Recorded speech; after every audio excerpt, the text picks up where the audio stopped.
Baik, Assalamualaikum warahmatullahi wabarakatuh. Perkenalkan, nama saya Fadlan Firmansyah dari kelas Farmasi D, Prodi Ilmu Farmasi. Saya di sini akan mengerjakan tugas farmasi fisika yang berjudul wujud mesofase. Mohon dicermati dan didengar dengan baik, teman-temanku.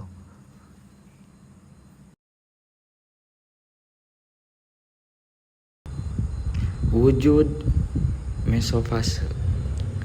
Wujud mesofase adalah peralihan antara wujud padat dengan wujud cair, sehingga debut kristal cair jika pada cairan gerakan molekul bebas dan dapat berputar pada tiga sumbunya, dan pada padatan molekul tidak bergerak, maka pada mesofase molekul bergerak dan berputar tapi terbatas. Berdasarkan gerakan tadi, ada dua macam kristal cair, yaitu 1. Tipe smektik yang mempunyai gerakan molekul dua arah dan berputar pada satu sumbu. Yang kedua, tipe nematik yang mempunyai gerakan molekul tiga arah dan berputar pada satu sumbu. Proses pembentukan kristal cair. Berdasarkan proses pembentukan kristal cair, ada dua macam kristal cair, yaitu yang pertama, kristal cair termotropik yang didapat dengan pemanasan padatan, misalnya pemanasan kolesterol benzoat pada 145 derajat Celcius. Senyawa ini menjadi cairan padat dengan suhu 179 derajat Celcius. Yang kedua, kristal cair liotropik yang didapat dengan penambahan solvent dalam padatan tertentu, misalnya campuran tritanolamin dan asam oleat. Dalam tubuh manusia banyak sekali kristal cair, misalnya jaringan otak, pembuluh darah, usus, dan saraf.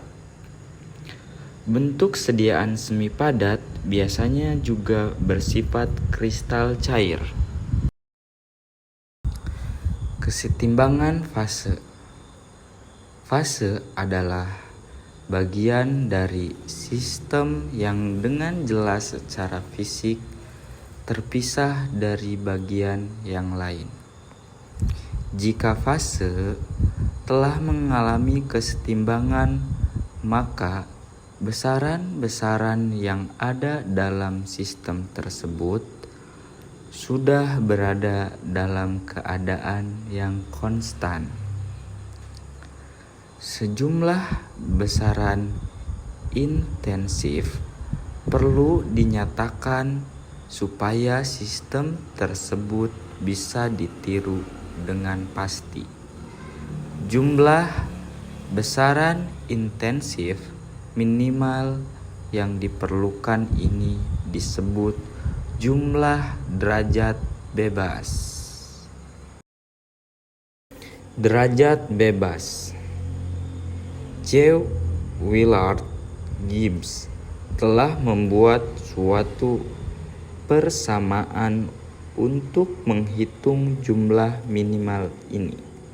Rumusnya Fc dikurangi P ditambah 2. F yang berdefinisikan jumlah derajat bebas atau degree of freedom. C yang berdefinisikan jumlah komponen atau components. P yang berdefinisikan jumlah fase atau fase. C yang berdefinisikan adalah jumlah item komponen yang menyusun semua fase. Nah, contohnya air membentuk kesetimbangan dengan uapnya. Maka ada satu komponen yaitu air atau H2O. Ada dua fase yaitu air, cairan, dan uap air. Sehingga F sama dengan 1 kurangi 2 ditambah 2 sama dengan 1. Artinya pada sistem tersebut supaya bisa ditiru dengan pasti perlu disebutkan satu besaran intensifnya. Selanjutnya yang tadi kita lanjut ke sini, beberapa besaran intensif yang ada di sini. Misalnya suhu, tekanan uap, viskositas, massa jenis, dan lain-lain.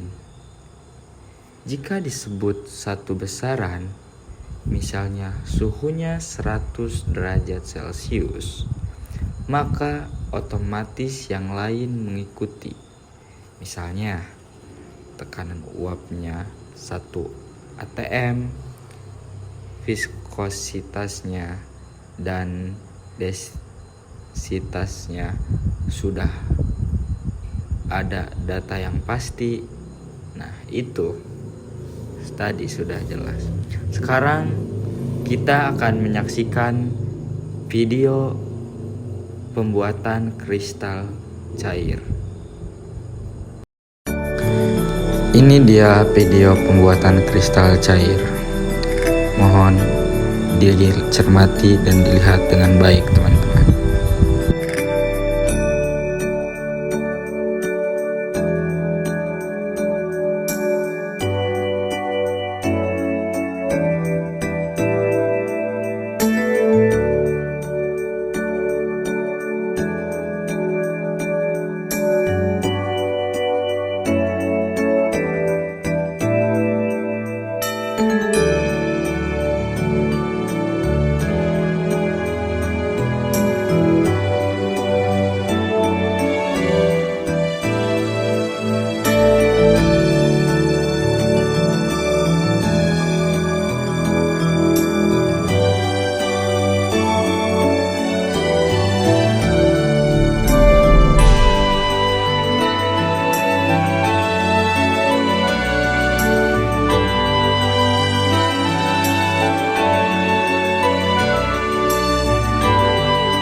Segitu saja presentasi dari saya, Fadlan Firmansyah.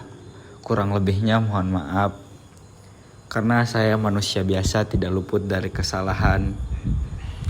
Wabillahi taufiq wal hidayah. Wassalamualaikum warahmatullahi wabarakatuh.